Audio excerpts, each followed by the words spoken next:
Hello and welcome to Japan Expert Insights and our Business Insights room. Every Thursday, Tim Sullivan and I, Maya Matsuoka, lead a discussion looking for insights, developments, and new opportunities for the business in Japan. In this podcast, we welcome comments, questions, and opinions. So if you haven't done so yet, join us next time. In the meantime, you can find us at japanexpertinsights.com and our YouTube channel, where we upload all the conversations on Japanese politics, business insights, and the role of Japan in the Indo-Pacific region.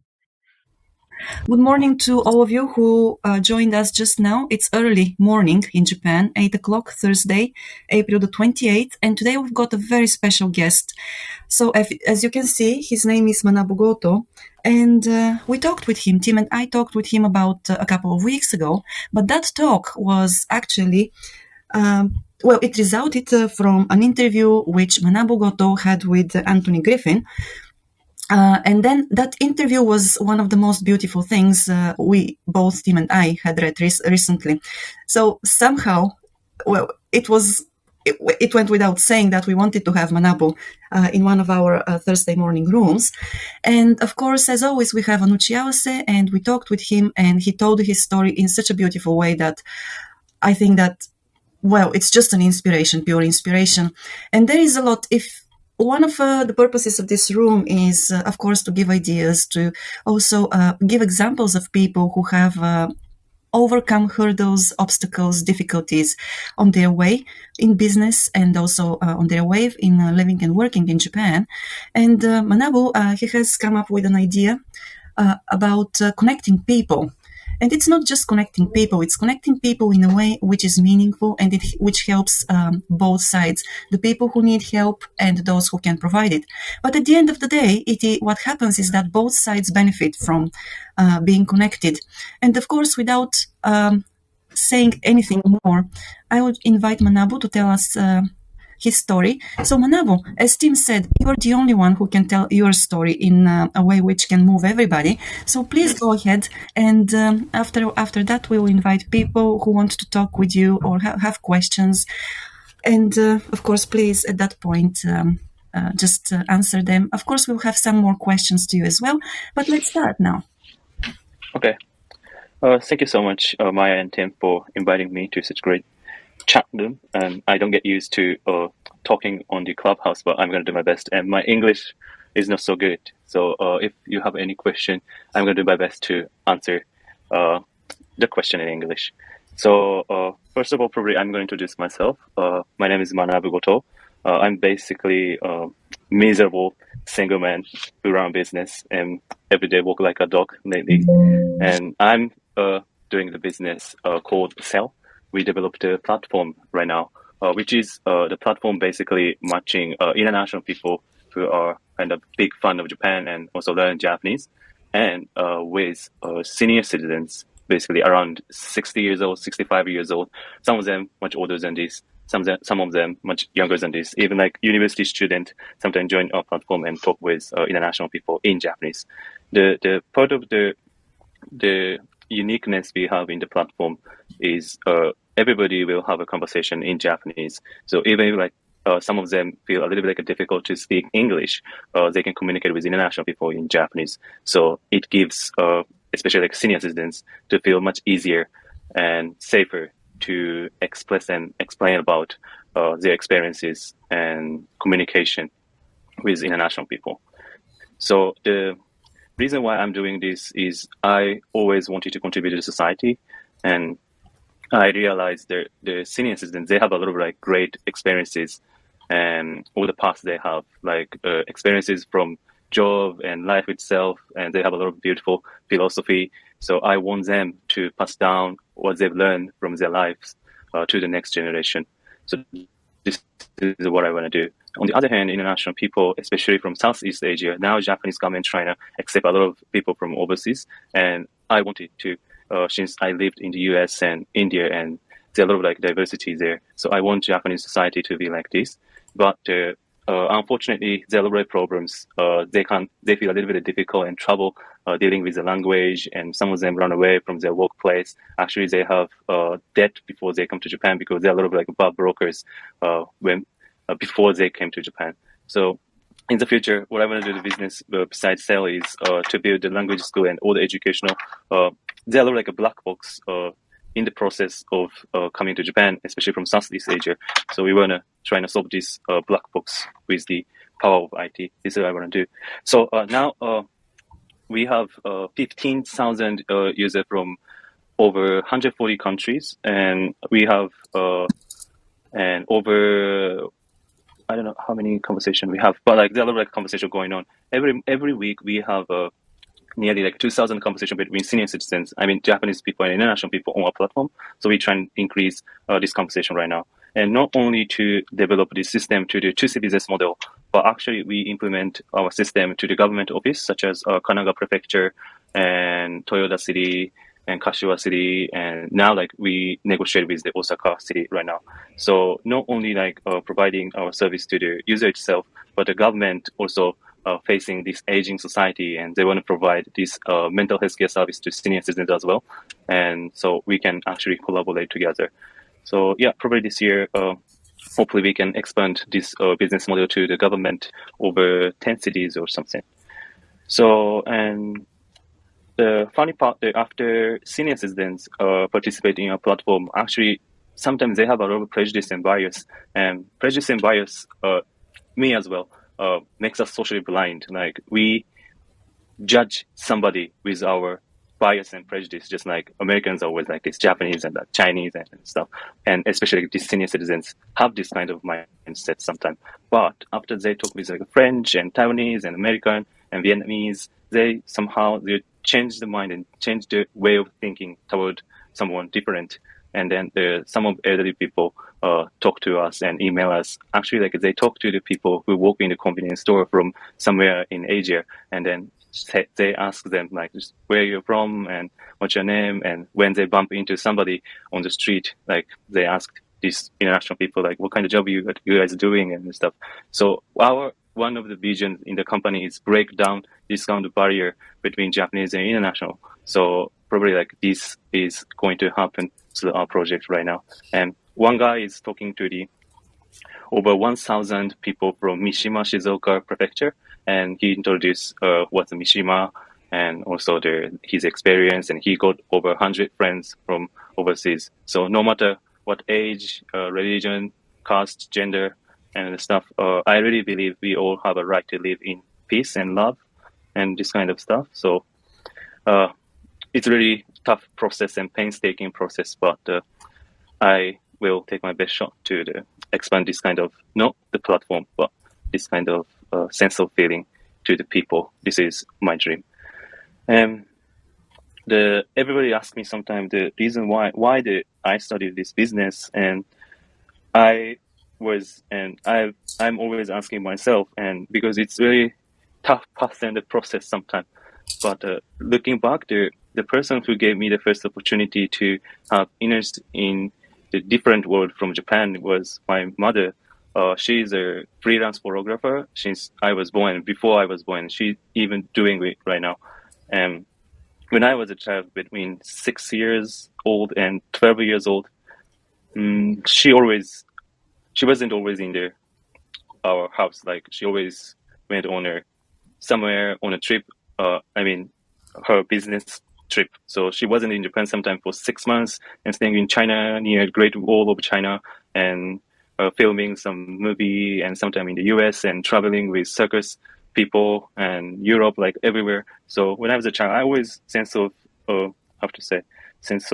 inferiority, like because I was totally different from others in Japan. Like basically like a Japanese usual family and kids are always, they have a mother and father. But to me, my mother somehow was in Vietnam, and then I didn't have father, so it was totally different situation from others. So whenever I went to the baseball game on a weekend, my mother wasn't there. But like, look at my friend, and he got father and mother. So I felt like, what kind of unfair? The life is super unfair. So since that time, what I was looking forward was, of course, even if I didn't like my mother, I was always looking forward that she's coming back to Japan safely, and she brought me some kind of small souvenirs. It's not a really rich souvenir, but it was some rock from Great Wall Great Wall of China and some from the Berlin Wall or some really poor toy from Turkey and stuff. I still remember. So I always look at the souvenirs with their textbook from the history class, and wow, like this book was coming from this long wall or something, and trying to. It's really inspired me, and I was always like enjoying this imagination, traveling all over the world. So even if I didn't like my mother, when I realized and got in the university, I was learning international business, and I unfortunately or I decided to go abroad somehow because probably I did have a DNA from my mom. And the first year I was in the U.S., it was Seattle in Washington State, and also the next year when I was a junior student, I went to India. It was Goa, India. So the life in US was really fun because there are a lot of different kind of people, and I learned the civil rights movement there. Even if my business was international business, but it was a really interesting topic. And when I was in India, it was the philosophy and Indian culture and Indian religion, and this is really interesting. And the lesson I've learned from India was not in actually the classroom, but it was outside of the school. I saw so many people who live hand to mouth, and sometimes a mother sold her kids to somebody, and somebody nearly died on the street. The life was totally opposite from what I had in Japan. So it was around like when I was 21 years old. And then since then, like I sometimes lie to my even friends, I have a father, or I had a happy life or something. I try to pretend someone else, and I didn't appreciate what I had, because we all tend to have tend to what we have. So now that time in India, I finally realized actually my mother gave me a lot of stuff. Like I could play baseball until high school, and I'm learning what I love in US and India. So somehow I could digest all the past I had, and then it somehow like changed my mind. And I had dreams that time that I wanted to contribute to society, and I want to make this kind of people like living in developing country a bit happy, to learn my job. And after finishing my learning, like study in India, I started to work in the newspaper company in my last year of the university, because I fortunately got all the credit from the university in last year. So probably in US, you guys can graduate, but like in Japan, we had to stay in the university even if we got all the credit. So I worked in the newspaper company. It was a sales job. I was able to earn around like $2,000 a month. So 2 months I worked so hard, and next 2 months I started to travel like Southeast Asia to the Europe, around 30 countries. And this travel made me stumble into a lot of people by following my own curiosity, and a lot of people gave me a hand. And I also realized so many core part of my feeling that I didn't realize yet. So this kind of experience actually led me to this path that I'm doing my business that Maya explained, and the first part like I talked about. So now like our business is actually kind of expanding, and what we're trying to do right now is not only providing the communication service, and this communication between Japanese and international, nothing but entry of our business model. Now we're trying to analyze conversation data, and we can probably prevent dementia through the conversation, because senior citizens have kind of stress when they talk with, in a good way, stress in a good way, talk with international people, because sometimes they feel difficult to communicate, and the senior citizens think of and prepare for something before they talk. Like they talk with Taiwanese, so they check Taiwan, and after talking, they review themselves, because as you guys know, Japanese seniors are kind of really serious and stuff. So, and this kind of healthcare business model we're trying to do, and now we work with Tokyo University and Nara Women's University in order to make this happen, and we do the kind of collaborate, and we work on some research right now. And on the other hand, we have over 15,000 users, and then nearly like 35% they want to actually find a job in Japan. So we analyze the data and what kind of jobs they have, and then we analyze it. And then in the future, actually this year, we introduce them to the Japanese corporation, which is trustable. I mean, trustworthy one. So like this kind of things, this dream I had somehow became this platform and business, and now it connected to other business, and hopefully in the future, just like I was helped, like a lot of people helped me and gave me a hand, and I could forgive myself and I could embrace my past. It was because I met a lot of wonderful people through my journey. So in the future, hopefully, like, I can provide this kind of similar opportunity to the users in our platform. This is my dream right now. And now even there are a lot of like shareholders of our company. So I really appreciate what I have and where I am right now. So I'm sorry I talked too much, but this is the story of myself and what I do to our project right now. Thank you. Well, thank you. And please don't say that you talked too much. Well, actually, I can listen to you, for hours and hours. No. Yes, thank you for sharing the story. So I wonder, I mean, it's such an inspirational tale of how you went through all the the difficulties you had, and psychological difficulties also. The relationship with your mother and the realization of how much you actually got from her, despite of your childhood memories of missing her, because I believe that all that came from missing her being next to you. But I also wonder, so what were some of the difficulties in the very beginning, just immediately after you came up with the idea of turning your dream into a business? Okay. The originally, like, a Japanese society, as you guys know, really conservative. If the young guy after just graduate from the university trying to do some business, everybody said to me, you cannot do it. Like, I got the job first of all from NTT, and I only worked in NTT for a year, and I decided to quit the job in a year in 2015. The time everybody said, you're stupid and you shouldn't do that, and people treated me just like I'm a maverick. So it was really psychologically like difficult. The business model is just like my kid. Like, I have to raise it, and I don't have a kid right now, so I exactly don't know the feeling. But everybody will saying something bad to the business and myself. So it was a really tough situation to start. Nobody will agree with what I said, and nobody believed. Yeah, I remember you mentioned that in the beginning nobody believed, and then you got a mentor who actually helped you. Could you please tell us a little bit more about that mentor? Yeah. After I quit NTT, I was working in really dirty co-working space in Kashiwa. And then that time, I think of the business model, and I learned accounting again and programming and stuff. And it was really tough, dark. Like, it was just like a tunnel that I cannot see the light for a year. And then, but I couldn't bring any result on the table. And then I felt like, probably I cannot make it. So before I gave up on this dream, probably I should meet one guy who supported me since I was a teenager. And actually, he's a French guy living in Taiwan. And that time, I didn't know that he was a business owner and rich guy. So the December of 2015, it was the end of the year, around the Christmas, and I went to Taiwan, and then I met him and talked about I'm challenging this project, but like, nothing happened to me. So probably I've been doing this for a year, but probably I'm going to give up. And then he told me that just explain what I'm trying to do. And I talk about it with the slide that I made. It was really messed up slide, I guess. And then he said, wow, like, this is a really beautiful business model, and I should do it, like, keep doing it.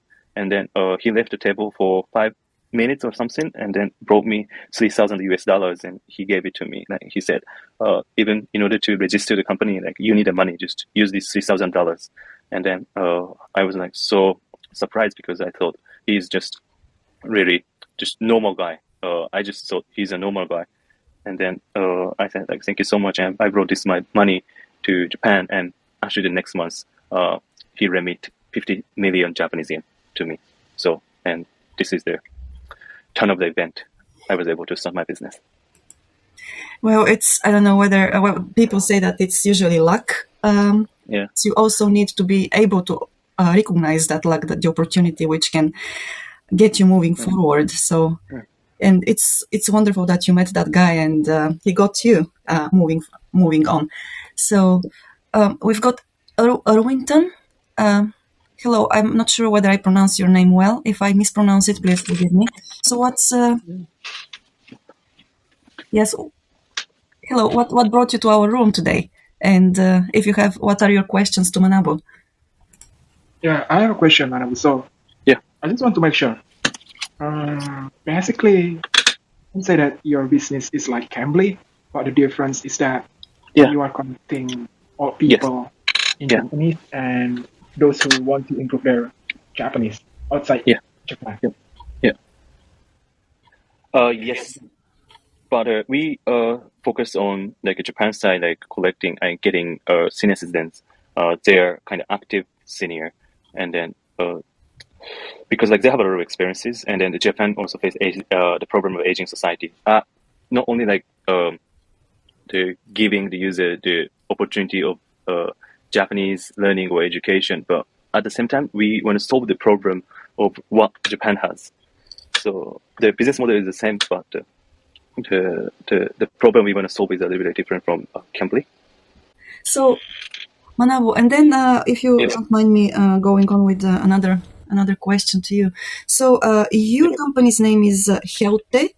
Is it the Yeah. right pronunciation? And so Sale is one of the platforms. And also you mentioned that there are different ways in which you're trying to contribute. Of course, the first one is by connecting seniors with Yeah. people who want to learn Japanese and, of course, want to learn about the Japanese culture.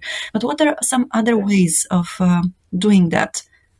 Of working actually and contributing to the society, because this is what I get is your main purpose of doing business at the moment. Yeah. I really believe in the diversity is the richness, and in order to make this happen, I think there are like international people working in Japan and Japanese people in the society accept them. So now I got the license of recruitment business, and then actually the next month, the one American guy from California will come to our platform. Actually, he's the user of our platform, and then after analyzing our data, we found out he is the engineer graduate university from in New York, and then learned Japanese. And then he wrote a thesis of Japanese aging society, just like aging problem, and also the computer science. And he want to work in Japan. And wow, like he's really fitting to our company. So I invite him to Japan. I mean, just we discussed, and then we gave him a job, and actually he was totally agreed with working with our company. So just like this, after talking with senior citizens and learn about Japan more, we want to help them to find a job in Japan and provide right and appropriate information of the company to them.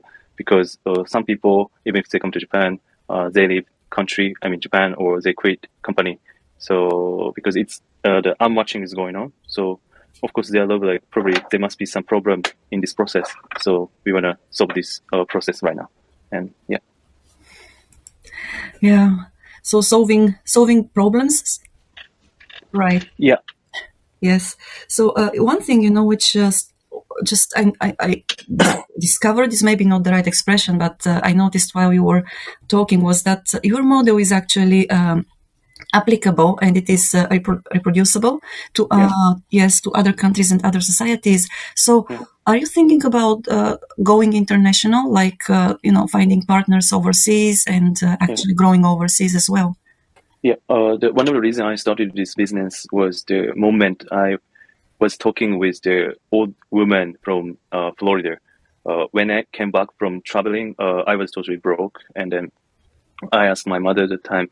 I wanted to go to the language school, like English language school in Japan, but unfortunately, it's a bit like expensive to the university student. So I asked my mother, "Do you know somebody who can speak English because you used to live in US?" And then she said yes, and she introduced me to one old woman, white woman living in Sarasota, Florida, which is a really small city. And I talked to her over Skype, and then I was really looking forward to actually talking with the young woman from California, and I can have fun through the conversation.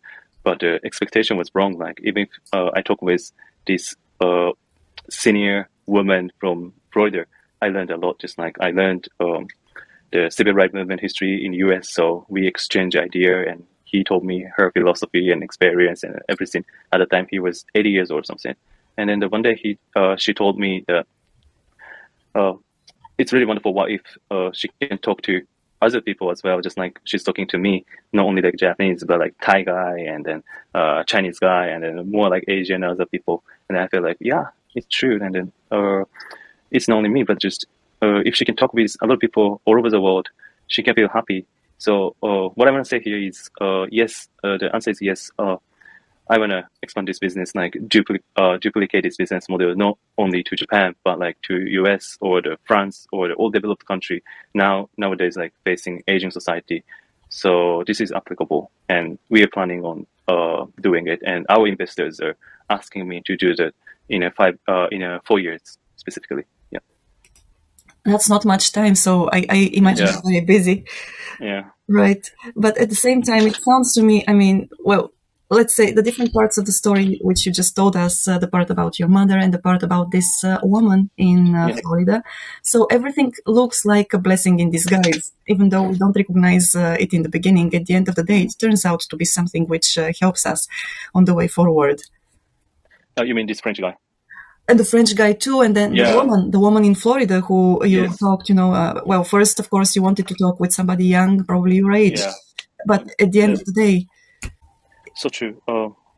I'm lucky because I'm not so smart, and then I was not born and raised in such rich family. I'm not, but all the luck I have is I stumble into a lot of wonderful and great people who are trying to help young people and contribute to society. I feel like all their spirit and then dream somehow live in myself and inside of myself. So it somehow keeps me going and do the right things. So I'm super lucky with this situation. yeah, but it's also amazing how you're able to recognize the opportunity. Yeah, because I was so arrogant probably when I travel, like, oh yeah, the world is great, and then I got a job from NTT. If I go to a blind date, all the girl will like me or something, and then the early 20. But like, if I step into this kind of really difficult and then tough world of business, I somehow more like reflect on myself and talking to myself and more like explore inside of myself, and then realize there's something there, a sense of appreciation before, I mean, compared to like 5 years ago or 10 years ago. It's really character building day every day. It's nice. It's nice training to do this. Yeah, Manabu, just talking about luck. Yeah. Listening to you, Yeah. there's always some randomness to luck, but we also make our luck to a degree by putting ourselves out there, being good people, working hard. And so to a great degree, I feel like you made your luck too. You had a big hand in it through your efforts. You attracted the right people, good people who believed in your vision. You were able to communicate your vision to them in a sincere, persuasive way. So hats off to you. And, you mentioned the word maverick. People in this room understand this, but for example, the average American doesn't understand that it takes a lot more bravery to be a maverick in Japan because there's so much pressure to conform, as a society. So just thank you for being brave enough, to be a maverick and to do what you're doing. And, and the other point I wanted to make, and this is someone, I've been in the business of intercultural communications for a really long time. And mine was practical application, going into companies where Japanese Americans were fighting each other. They were mad at each other. And my job was to bring them together. And in the end, connecting humans face to face, it humanizes each other. And it's so easy to dehumanize people, and especially with social media. But even when you're in a company working together and you don't understand the other person, in your mind, you often dehumanize. And one way to do it is to stereotype them, which you talked about, right? And we do it to each other. So your idea is so beautifully, brilliantly simple. You're connecting people and you're helping both sides. And the part I loved was the Japanese senior citizens are also changing their minds, and they're redefining how they look at foreigners, because they actually get the chance to do that. And that's why your story resonated so much to me, is because you are connecting people. And I've seen changes. For example, Japanese Chuzain, who came to America for 3 to 5 years, and they would almost like have an epiphany. And I'll just give you one concrete remark that resonated. A Japanese guy, he was like 55 years old at the time. This was a long time ago. And he said, I always thought that men could work more effectively in a factory than women. And he said, now that I'm here, I think American women are just as good and maybe even better than American men.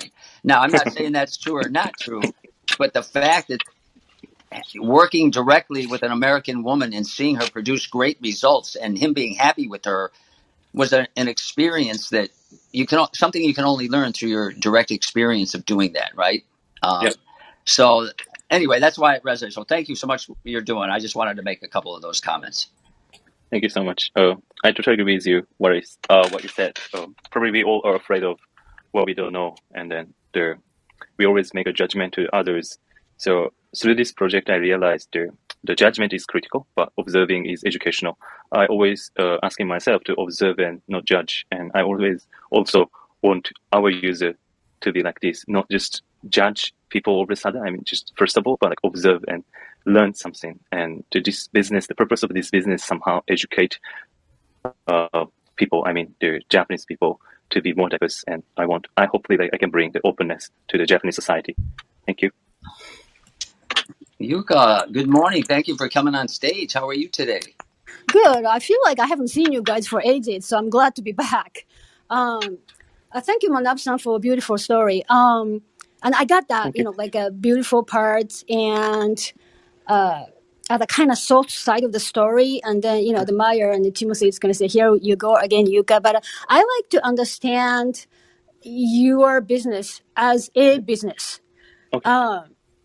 So I've been in your website and try to go through, and then your website is very, it's very it's kind of neat and creative. But I'm trying to go back to this service, and I found. But anyway, before I ask that, so you are running this sale application as for profit, correct? Yes. So the profit is this not for the non-profit? Because you mentioned the investor, so I presume. Okay. That this is run for the this business is run for the profit. So you charge for the phone call per month, correct? Yes. Okay. Yes. Okay, and then the user, like let's say I see this, the user's voice, and then pretty much all of them. Oh, by the way, I have to apologize. I had a horrible connection today, so I only understood half of your story. So I apologize. Okay. But you are so this like a user's experience and the user's voices, they are all the people who live overseas, and then seems like they are commenting why they wanted to study Japanese. That's the majority of users' experience. So, and I understand your application not only for the learning of a language. So these guys, those users, pay for your service, correct? Yes. Yes, it's correct. Okay, and then the Japan side of those, let's say you said the senior citizen can help these people overseas who want to learn and who wanted to practice. So those seniors, are they volunteers? For free of charge, they can participate in a platform, but we prepare for the paid plan. They can use more features if they pay, and then we donate some percentage of the profit to the language school in the developing country. Oh, okay, huh? So what's their motive? What's their incentive for those to the senior citizens? Huh? Just the senior. Yes, yeah. So the Japan side people, so they just wanted to talk to someone. Is that their motive? Yes, there are a few motivations they have. Let's say there is one guy who was a former expat. He used to work for the famous Japanese shosha and then live in different kind of countries. So after retire from his company, he always wanted to contribute to society, that kind of things. He just enjoy use our service as entertainment. But just on the other hand, there are a lot of some certain number of people who feel loneliness and isolation. Just she likes traveling, but her husband passed away already. But she was so active, only 70 years old, and she always wanted to talk with somebody. And then she's so specialized in kimono culture, so she teach kimono stuff to the over 20 countries already. Just it's isolation, and then also the entertainment. It depends on the users. Okay, no, that's great that you're tapping into those a talents which are idle at this moment. I think it's great. But one thing I sort of piqued my interest was you mentioned maybe you can detect a sign of cognitive issues early on by analyzing the conversations. Yep. Okay. So is there any do they have to agree on that before you do that? Because to me that's kind of edge of privacy issues. It's optional, and then we It's didn't. optional, okay. We didn't launch this service officially. Just like we select the users right now, like 30 or 50 users that we got the green lit to go.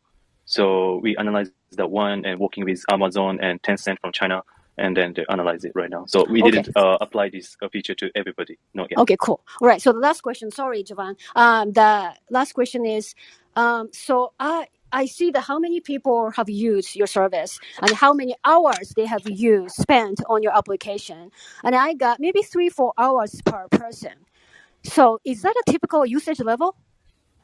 Typical usage level. Now we got the 18,000 users from over 140 countries, and then Right. 7,000 users from Japan, and we got so far 150,000 hours conversation we have. Oh, okay. I think I got the old data then. All right. Yeah.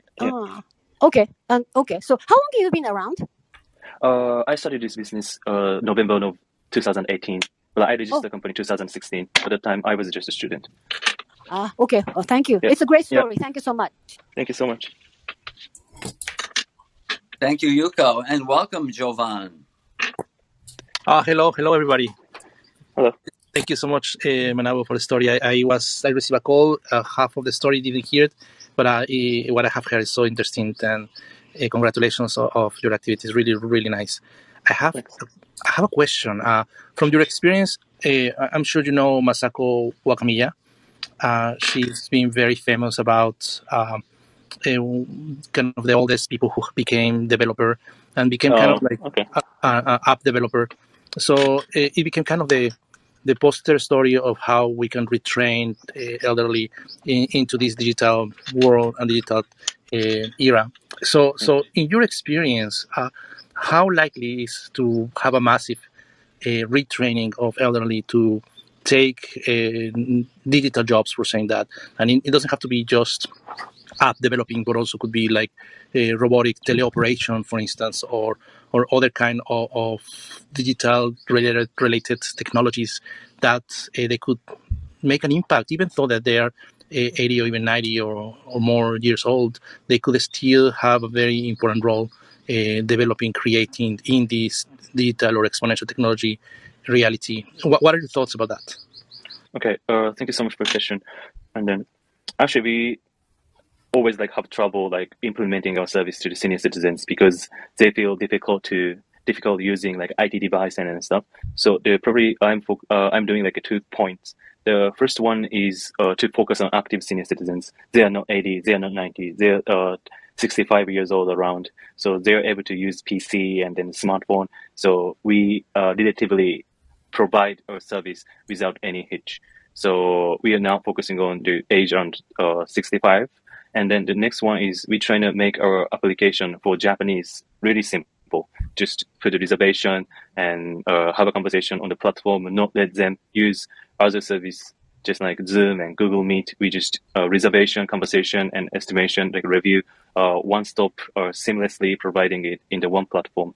And then now not only providing this, but we're trying to train our CS department, customer support department, because all the knowledge we have from the users became our competitive edge, which the other company cannot copy us. So even not only the teaching method, but all the conversation, all the feedback we have, it's actually we can take advantage of this kind of feedback in our platform. So this is a competitive edge. And then now we are negotiating with some corporations right now, just like big insurance, one of the biggest insurance companies and traveling companies. And there's some kind of, I don't know how to say it, just selling IT device around stations or something, big camera or this kind of corporate companies, because they provide service to all kind of generations. So they can teach them how to use the device and stuff. So not only we work together, but actually we fundraise from this kind of corporation. So we can outsource our customer support department to other company, even if we keep still the core department in our own company. So this kind of structure we're trying to build right now. Oh, that's very interesting. Thank you so much. Yeah. Thank you. Thank you, Jovan, for coming up. I invite other people in the audience to join us up on stage and share your experience even or ask questions. So there is Luke. Good morning, Luke. How are you today? Yeah, I'm well, thanks. Maya, hello, Tim, Timothy, other regulars, and thanks very much for your story and introduction, Manabu. It's really interesting. Yeah, no, look, thanks for letting us know about. I didn't know about your company, so it's kind of topical. Having lived in Japan for over 20 years, I have family that's back in Australia.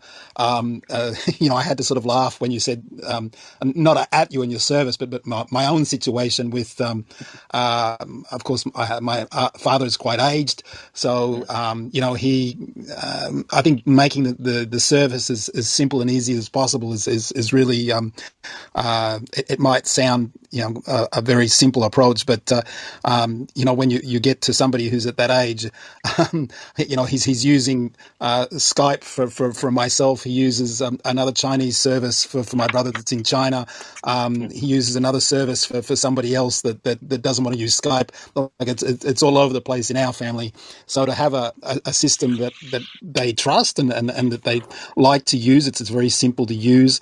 Not only for those people that don't know each other to connect, but even for family members or that like he always has to ask my brother for technical support. So my brother's always the tech guy that I have to call on to try and help him out. Like having that sort of customer service or somebody that they can talk to that can help them with maybe not even the issues related to your website, but other sort of IT extended things could be a great idea as well. I can see the applications, like you were saying, with other companies that want to reach out to your audience, or you outsourcing your services, and then that could even be to the user base as well, not even just B2B, but B2C as well. Because there's always something coming up on my father's computer, or the system hasn't been updated, or not knowing who to go to, because IT just changes so rapidly and quickly, and even us people in the audience itself at some stages, it can be even difficult for us to keep a pace, let alone somebody that's in their 80s. So I really like the concept and the idea behind it. I think it's early days, and I look forward to following and seeing how you evolve. Thank you so much. Yes, the part I was really feel really beautiful was the 90 years old woman who was finally like use our service after she learned really hard how to use like a computer device. So probably it's one of our challenges that how we can get over this kind of problem, to how smoothly provide our service to the senior citizens and also educate them how to use it. So yeah, I'm still in the process of thinking of the solution. But yes, I'm going to do my best to provide our service as much as we can. Thank you so much. I'm going to do my best. Yeah, no, you're welcome. I think it really, it can be really enlightening. I mean, I think as people get older, it's just really difficult sometimes to take that big step into something that you might not have touched before, or that, no, I'm okay. I'll survive. I've been doing this for the last 20 years. Why do I need to switch on this device, or why do I need to buy that? And then suddenly one of the kids buys them an iPad, and as they did for my mum when she was alive, we bought her an iPad. She didn't have to worry about a keyboard. She's got pictures of her family on there, and suddenly she's carrying around the iPad like everywhere she goes. Yeah. So I think if you've got the platform that can connect people and opens those windows to different things, I think it's really super. I think it's awesome. Thank you.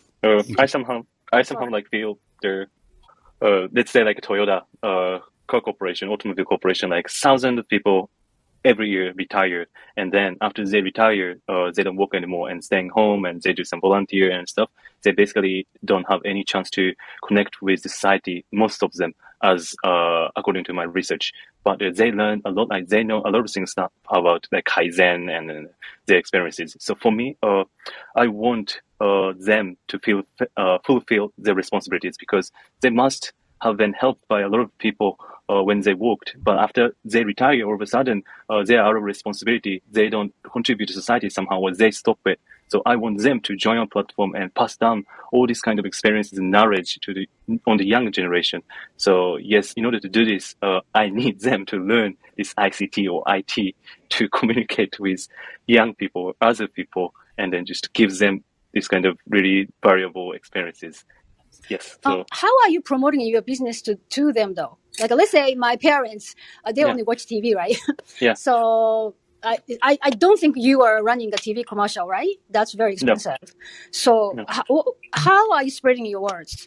Okay, the first one is like the appearance on media. Every month, like we got 2 to 4 media appearance, just like NHK or Nikkei newspaper, because this kind of the issues are really trending in Japan, just like diversity, like how in the future Japan will accept more international people. And then the second one is the aging society. All the media really love this, and now they're crazy about SDGs. And then it makes like I like the concept of SDGs, but like probably most of them don't understand the core concept of the SDGs, but yet like media love it.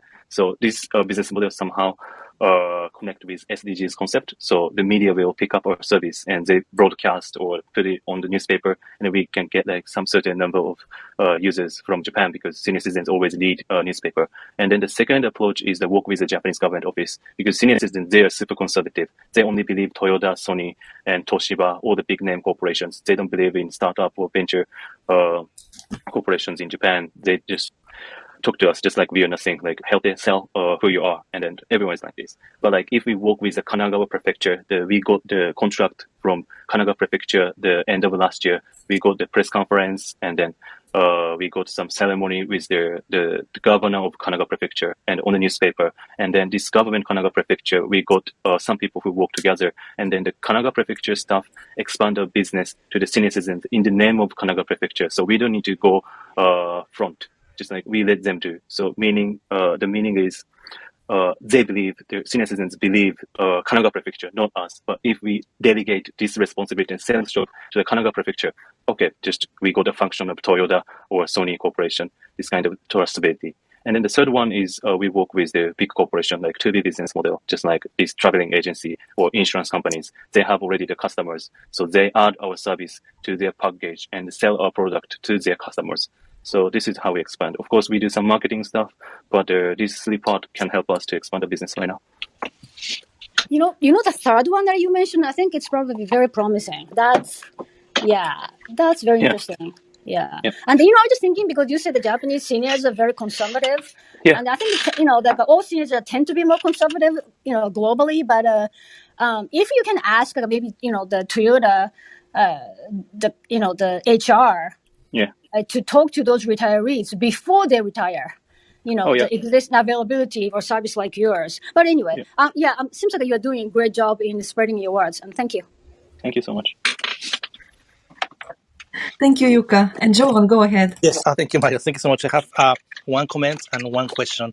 I just, hearing you, I was remembering the time that my Tokyo's grandmother is an old lady who adopted me as a grandson. She taught me so many things about Japan, about Japanese culture, and her experiences of playing with Hachiko in Shibuya. So I loved it every time that I talked to her. She knew the story about the curry, how it came. She lived in India. Wonderful experiences, and I'm so honored and blessed to have the experience that she gave to me. And I think what you're doing is something similar, just scaling it in a big numbers, like anyone who could be interested, like a senior, to share their experiences. They could now, and I love it. It's so nice. So my question is, as I see your website, the main interface is kind of website, isn't it? Like it's like a browser, and you just like you have to have an HTTP type, and you go, and then when you're there, is there a software, or how is the interface, the UI and UX with the seniors? And are you guys using some robotics or voice command like Alexa kind of thing, or is just by like a computer, or smartphone, or iPad? Thank you. Computer, smartphone, or the kind of things, or the Alexa, and then this kind of voice something. We're trying to integrate that one into a platform right now, but today, like, we have a meeting with the Amazon, so we got some credit from them, and then we can use AWS for free of charge. And then now we are negotiating how we can integrate this service, just like recognition stuff and then voice something into a platform. So I'm gonna do this on down the road. Yes. And then the first one, like, yes, I want our service to be more like the Wikipedia of Japan. There are a lot of like people in Japan, and then they work in Toyota for lives, and then over 50 years, and then they always wear the mask of Toyota, and then they're Toyota Suzuki, Toyota Sato, or something like this. But after they retire from Toyota, they cannot identify themselves because they're 80% or 90% of identity is Toyota. But after they retire, they're nothing. So they just stay home and stuff. So yeah. So just wake up and then they stand up and they have to fulfill the responsibility and then put a lot of like experience in a platform. And then if I can collect this kind of older people from senior citizens, it can somehow become the Wikipedia of Japan. And yeah, they are the ambassador of telling and delivering Japanese culture to outside of Japan. Yes, that's what I want to do. Nice. So nice. Thank you so much. Thank you so much. Thank you. Well, any other questions? Yeah, I do have another question. Yes, quickly. Manabu, you're looking at other demographics in Japan, not only the senior citizens, but other demographics that also might have needs to connect with people overseas or share their experiences, this kind of thing? Yes, actually, the 65% of our users are senior citizens, but rest of them, actually, they are not seniors. Some shufu, the woman around 40 years old, participating in our service with her kids, because basically, like, the usual Japanese family, when they teach English to the kids, it's kind of a little bit like difficult. So these women, like mothers, won't join our platform just before they let kids learn English, but like let them talk with international people in Japanese first, and then trying to get used to it. So these kind of things. And then we have a user who is a blind people, because basically, like, blind people, of course, like, they can do a lot of things, but like one of the difficulties to communicate with people outside of Japan, and they feel a little bit difficult to travel overseas. But like us, if there are some people who support these people, actually she or he can speak with international people, even if like they cannot see anything. So we try to expand our business to the people, disabled people as well.